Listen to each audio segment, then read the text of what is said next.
another concept called delegated legislation. Mind you, we are still discussing the basic principles of government, because under the basic principle of government we talk about the rule of law, checks and balances, the doctrine of separation of powers, the doctrine of checks and balances, the principle of separation of power. We talk about centralization, decentralization, delegated legislations.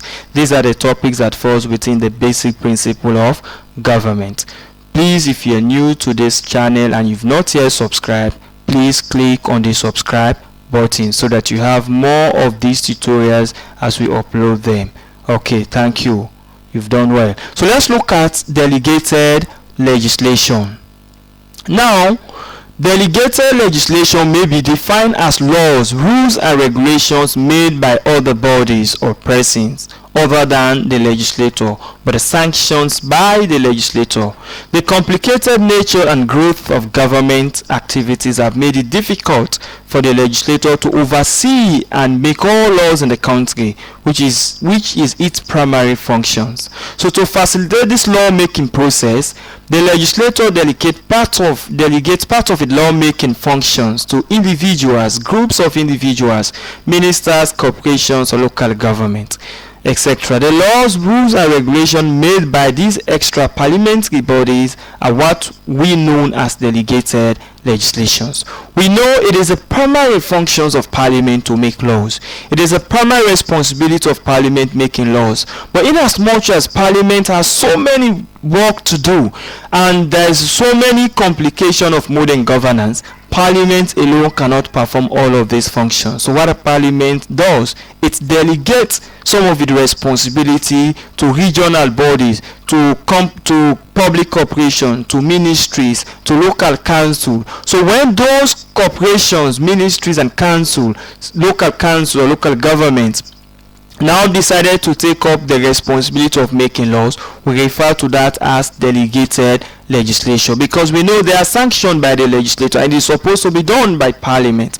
So in order to facilitate the lawmaking process, what happened? The legislator, which is parliament, delegates part of its lawmaking functions to individuals, to a group of individuals, ministers, corporations and local governments. So the rules, regulation made by these extra parliamentary bodies, these are not parliamentary bodies, is what we know as delegated legislations. So we also want to look at reasons for delegated legislations. Why modern states adopt delegated or why even did they practice delegated legislations? One, delegated legislation is used to reduce the workload of the legislator, that is parliament. That is one reason. In as much as parliament has so many functions, they have so many debates in parliament and they don't have all the time in the world to make laws for the entire country. So therefore, by delegating some of their functions to a group of people, individuals or corporations, it reduces the workload of the legislature, which is parliament. Then of course it is also used to facilitate the lawmaking process. Then the technical nature of some legislations or some laws make it possible for the legislator to pass them to experts in other bodies. There are certain laws that involve technicality, and not all members of parliament who are experts in all fields. So therefore, they have to transfer some of these laws that requires technicality for those who are experts in those fields to develop rules and regulation along that line. That is another reason for delegated legislations. Then delegated legislation is used in order to avoid rigidity. It is also properly used in emergency period because of its flexibility. You can use delegated legislations in emergency period. More especially, it has no rigid procedures to follow, so therefore it can be easily used to emergency situation. Then delegated legislation is necessary in order to bring government and power nearer to the people, because if the government can give, like parliament can give some of the function, like for instance for local councils, in order to make bylaws, it is bringing the government nearer to the people. It also used to make adjustment to meet unforeseen and continent matters in a country. So these are some of the reasons why people adopt what we call delegated legislations. I know you are still watching and we want to produce a quality education. So therefore, if not yet subscribe, please click on the subscribe button. Thank you. So now we look at the types of delegated legislations that we have. One, there are rules and regulations made by local councils. Of course, public corporations are similar bodies for the smooth running of their institutions. So one, we have like what we call bylaws. It's an example of those types of legislation we have, and these bylaws have effect only within the areas of jurisdictions of the authorities that made them. Of course, you also have what we call provisional orders. These are orders confirmed powered upon individual authorities or bodies made by ministers or authorities by parliamentary act. These orders are provisional with must be confirmed by parliament. An example of these orders is a power a minister confirms upon a public corporation to carry out certain project. If the minister is convinced of the validity of that project after carrying out research on the project, will introduce a bill known as Provisional Order Confirmation Bill to the Parliament to seek parliamentary approval, and the public corporation can only act when the bill has been approved. We also have what we call statutory instruments. The statutory instruments are also known as ministerial orders or departmental orders. These are orders or rules issued by ministers or commissioners under the authority confirmed on them by act of parliament.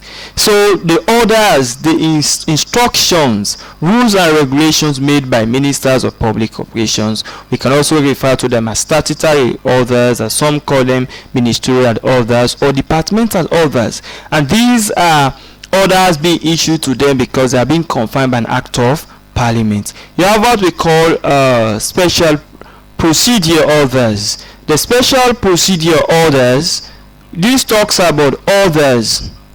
Orders are also known as statutory orders, or they are similar to provisional orders.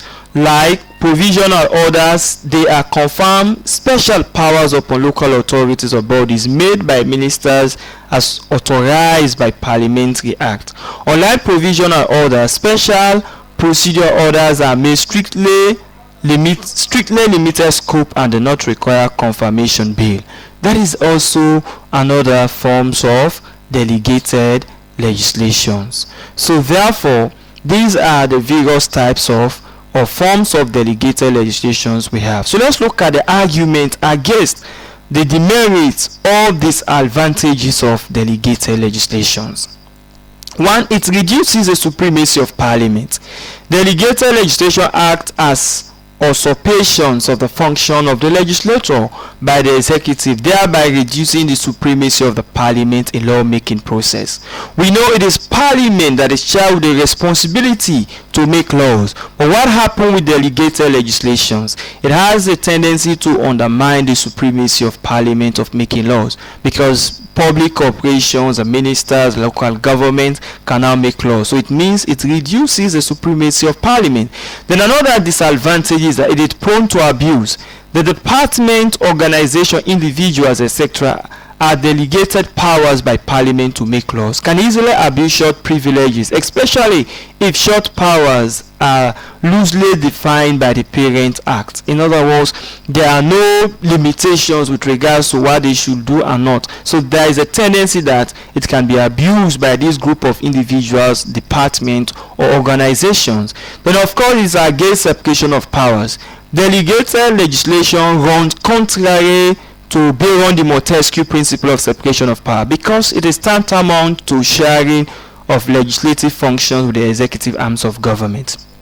For the fact that parliament is now transferring some of its powers to local government, to ministries, to departments, what happens? It is undermining the concept of separation of power, because separation of powers is saying the three organs of government should be separated in terms of control, functions, and personnel. Then of course it's also a violation of the rule of law. The indiscriminate formulation of laws by different bodies, frequent amendments of these laws, secrecy in lawmaking, etc., are some of the attributes of delegated legislations that violate the principle of the rule of law. Then, of course, make the judicial review